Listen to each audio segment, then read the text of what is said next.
नमस्कार साथियों, स्वागत है आपका एक अच्छे से बेस्ट ट्रेडिंग सेटअप के ऊपर, जहां पर मैं आपको दिखाने वाला हूं कि यहां पर हम अपना सेटअप कैसे तैयार करें, जो हमारा सेटअप है वो कैसे तैयार हो जाए।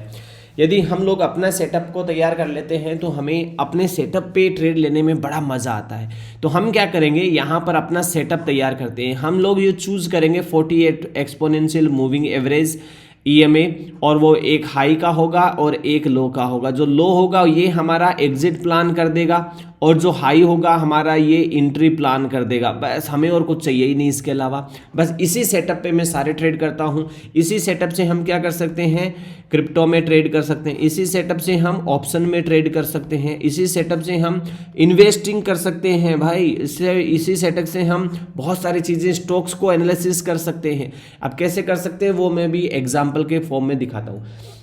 हम क्या करते हैं, सबसे पहले चलेंगे यहाँ पर इंडिकेटर में, और आ जा भाई। इंडिकेटर में हम क्या करते हैं, यहाँ पर मूविंग एवरेज ओपन करते हैं। कहाँ है सिंपल मूविंग एवरेज, ये 2 बार मैं क्लिक कर देता हूँ तो यहाँ पर लगा नहीं, क्या लग गया है, लेकिन इसको हम थोड़ा चेंज करते हैं। क्या ये 9 का लगा है तो 9 वाले को हम क्या करते हैं, मॉडिफाई कर देते हैं। एक तो मैं इसको ब्लैक कर देता हूँ, पहला काम। दूसरा क्या करता हूँ मैं, इनपुट में यहाँ पर 9 की जगह 48 डाल दिया। फिर मैंने क्लोज की जगह हाई डाल दिया, और इधर नॉन की जगह मैंने ईएमए डाल दिया। बस इतना ही काम किया है। अब यहाँ पर क्या हो रहा है, ये जो दिखाई दे रहा है इसको बंद कर देते हैं ताकि ये सिंगल लाइन दिखाई दे, और ओके कर देते हैं। अब हमारी एक लाइन पुट हो गई। दूसरी लाइन में भी हम जाएंगे, इसको भी मैं क्या करूँगा, और इसको मैं रेड कर देता हूँ, देखिए।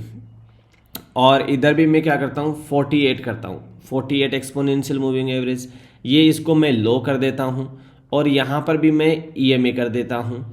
अब ये स्टाइल में वापस आके मुझे इसको बंद करना पड़ेगा। बस अपना काम हो गया जी, जयराम जी की। ये 2 लाइनें आ गई है, ये 2 लाइनें ही हमारे काम की है, इसके अलावा हमारे को ज़रूरत नहीं है।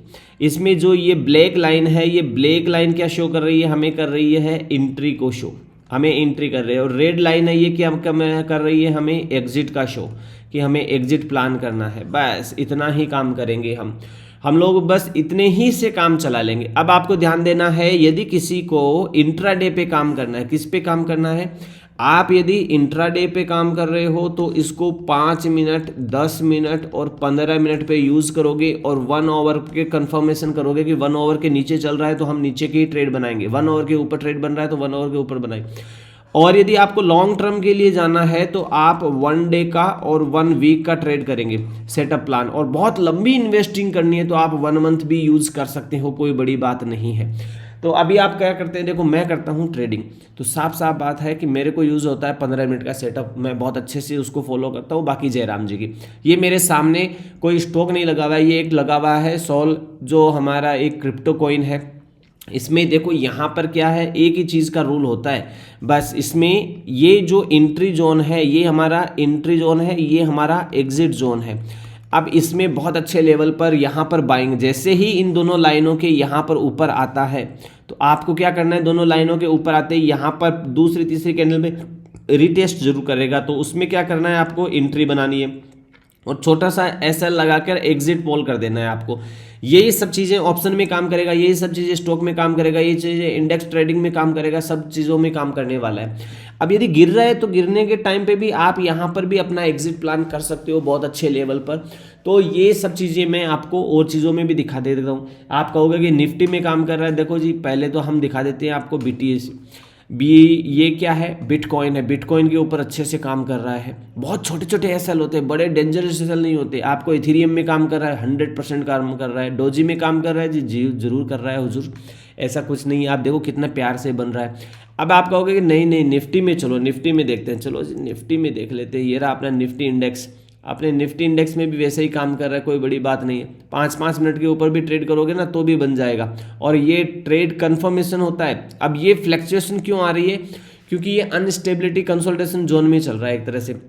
अभी आप लास्ट टाइम में देखो, ये 1 डे का चार्ट है, 1 डे के चार्ट पर आपको दोनों लाइनों से नीचे चल रहा है। दोनों लाइनों से नीचे चलने का मतलब कंफर्मेशन है कि अभी आप इस जोन में कंफर्मेशन है कि आप इस जोन से जब तक नीचे है तब तक आप बाइंग में नहीं जाएंगे। तो जब तक इस जोन के नीचे ही चल रहा है, 1 डे के नीचे चल रहा है, आप 1 आवर के ऊपर देखो वहाँ पर भी नीचे ही चल रहा है, तो आप बाइंग में तो जा ही नहीं सकते कैसे भी करके। ट्रेडिंग करने के लिए, ट्रेडर बनने के लिए बेसिक अंडरस्टैंडिंग तो होनी चाहिए। तो ये सब चीज़ें आपके लिए वहाँ पर भी लागू है कि यदि ये एक यहाँ से ओपनिंग लेता है, इस जगह से क्या कर रहा है, यहाँ से ये मार्केट ओपन ले रहा है और दोनों लाइनों के नीचे चल रहा है, दोनों लाइनों के ऑब्वियसली नीचे चल रहा है, तो कॉल बाई करने का तो सवाल ही पैदा नहीं होता है। आपको हाँ जी, आप कहोगे कि ये यहाँ आके यहाँ से भाग जाए तो भाई ठीक है, आप सेलर बन जाओ, आपको ज़्यादा रिस्क नहीं लेना है तो। और जो बायर होता है उसको तो वैसे ही मरना है, आज नहीं तो कल मरेगा वो तो, क्योंकि बाइंग का काम होता है 10 में से 2 बार प्रॉफिट देना, सेलर का काम होता है 10 में से 8 बार प्रॉफिट देना, बाकी टाइम 2 टाइम तो लॉस हो सकता है उसको भी, इतना भी नहीं कह सकता मैं कि 100 टाइम उसको भी प्रॉफिट होगा, ऐसा होता नहीं है, पॉसिबल नहीं है। यदि आप ऑप्शन ट्रेडिंग करना चाहते हो तो मैं लो आपको ऑप्शन में दिखा देता हूँ। ये लो ऑप्शन में कहाँ पर चल रहा होगा निफ्टी, अभी 25,200 के लगाते, देखें 300 के लगा लेते हैं, 25,300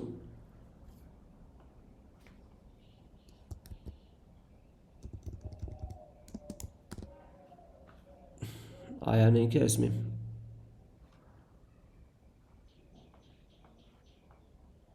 ये है 25,300 की पुट, 25,300 की पुट बढ़ गई है। अब जिसने बाइंग करी है देखो इधर, इसने जिसने भी यहाँ पर बाइंग करी है इस जगह पर ऊपर गया है, आप यहाँ पर भी बाइंग कर रहे हो तो देखो यहाँ पर आपका लेवल आ रहा है लगभग 70 का, और ये एसएल आ रहा है आपका 60 का, 10 पॉइंटों का आपका एसएल है। निफ्टी में 10 पॉइंटों का मतलब 350 रुपयों का आपका एसएल लग रहा है, आपका रिस्क रिवार्ड अच्छा खासा ऊपर आ रहा है। आपने यहाँ पर भी एंट्री करी है तो भी 10 पॉइंटों के आसपास एसएल आ रहा है, फिर भी आपका, तो यहाँ पर आप कहीं पर भी टेस्ट करो, आप बोलोगे नहीं जी हम ट्रेडिंग नहीं करते, हमें तो इन्वेस्टिंग करनी है, हम तो स्टॉक में चलते हैं, हम तो स्टॉक में ही काम करते हैं और स्टॉक में ही हम बाई सेल करना चाहते हैं। तो कोई भी स्टॉक देख लो आप, जैसे मान लो मैं बीएससी का स्टॉक निकालता हूँ, बीएससी के स्टॉक में आप बाई सेल करना चाहते हो, ऑप्शन वाला हटाना पड़ेगा। तो ये बीएससी का स्टॉक है, काफ़ी दिनों से कंसोलिडेट हो रहा है, लेकिन ऊपर नीचे ऊपर नीचे ऊपर नीचे होता रहता है। या फिर आप कोई आईटी का स्टॉक्स बोलो, टीसीएस है, टीसीएस बोल दो, आप देखो टीसीएस में यहाँ पर भी देखो काफ़ी भयंकर गिरावट होती है, तो ये गिरावट में भी आपको वैसे ही दिखाता है, ऊपर से नीचे चला आ रहा है, चला आ रहा है, चला आ रहा है, नीचे तक काम में लिए जा रहा है बेचारा। अब लेकिन ये एक जगह आके कंसोलिडेट करने लग जाए इस प्रकार से, तो ये आपके लिए थोड़ा असमंजस में हो जाता है कि हाँ अब हम ऊपर जा रहे हैं। देखो है तो ऊपर ही यहाँ से, लेकिन ये ऊपर जाता है फिर नीचे आता है, नीचे नहीं गिर रहा है इस लाइन से, लेकिन ऊपर जा रहा है नीचे। अब यहाँ पर इसने ऊपर लेकर लो लेवल दिया है, अब इसका कारण है लास्ट में जो ग्लोबली न्यूज चल रही है आईटी सेक्टर में, उस ये वाला।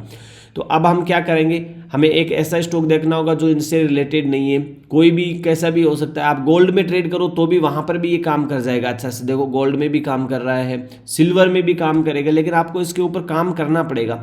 ये 40s का स्टॉक है, 40s पे आप देख लो यहाँ पर भी ये काम कर रहा है, लेकिन शर्त ये है, अब आप कहोगे यहाँ ऊपर ऊपर ऊपर की तरफ ओपन होता है और नीचे आ जाता है।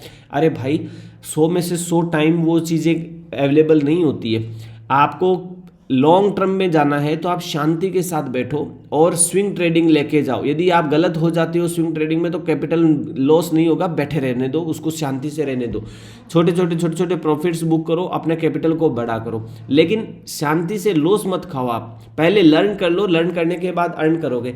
ये जो कंसोलिडेशन का फेज दिखाई दे रहा है ना ये आपको, ये हमेशा नहीं होता है, ये एक मोमेंट आता है, उसके बाद ये भागता है अच्छा खासा 10-20% के आसपास और फिर कंसोलिडेट करता है, फिर भागता है, फिर कंसोलिडेट करता है। तो ऊपर नीचे के फेज तो हर एक में आएंगे, तो आप ये कभी चिंता ही मत करो कि नहीं आएगा।